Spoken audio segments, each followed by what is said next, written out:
So do any of you guys remember those Mickey Mouse cartoons from the 1930s? The ones that were just put on DVD a few years ago. Well, I hear that there's one that was unreleased to even the most avid classic Disney fans. According to sources, it's nothing special, just a continuous loop, like Flintstones, of Mickey walking past 6 buildings that go on for 2 or 3 minutes before fading out. Unlike the courtesy tunes put in though, the song on the cartoon was not a song at all, just a constant bang on a piano as if the keys for a minute and a half before going to a white noise for the remainder of the film. It wasn't the jolly old Mickey we've come to love either. Mickey wasn't dancing, not even smiling, just kind of walking as if you or I were talking with a normal facial expression, but for some reason his head tilted side to side as he kept this dismal look. Up until a year or two ago, everyone believed that after it cut to black and that was it.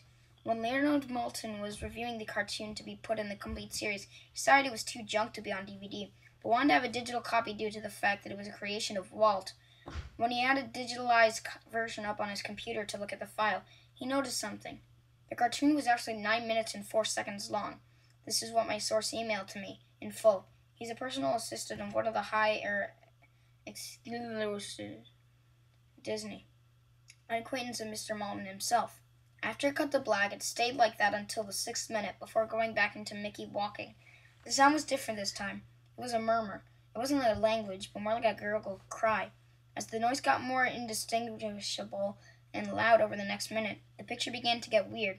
The sidewalk started to go in directions that seemed impossible based on the physics of Mickey walking, and the dismal face on the mouse was now slowly curling into a smirk. On the 7th minute, the murmur turned into a blood-curdling scream, the kind of scream painful to hear, and the picture was getting more obscure. Colors were happening that shouldn't have been possible at the time. Mickey's face began to fall apart. His eyes rolled at the bottom of his chin like 2 marbles in a fishbowl, and a curled smile was pointing upwards on the left side of his face. The buildings kept rubble floating in midair, and the sidewalk was still impossibly navigating in warped directions. A few seeing inconvenientable with what we, as humans, know about directions. Mr. Maltin got disturbed and left the room, sending an employee to finish the video and take notes of everything happening up until the last second, and afterwards immediately store the disc in the cartoon into the vault. This distorted screaming lasted until 8 minutes and a few seconds in. Then it abruptly cuts to Mickey Mouse's face as the credits of the end of every video would sound like a broken music box playing in the background. This happened for about 30 seconds, and whatever was in the remaining 30 seconds I haven't been able to get a silver sliver of information about. From a security guard working under me, he was making rounds outside of the room. I was told that after the last frame, the employee stumbled out of the room with pale skin, saying, "Real suffering is not known," 7 times worse, speedily taking the guard's pistol and offing himself on the spot.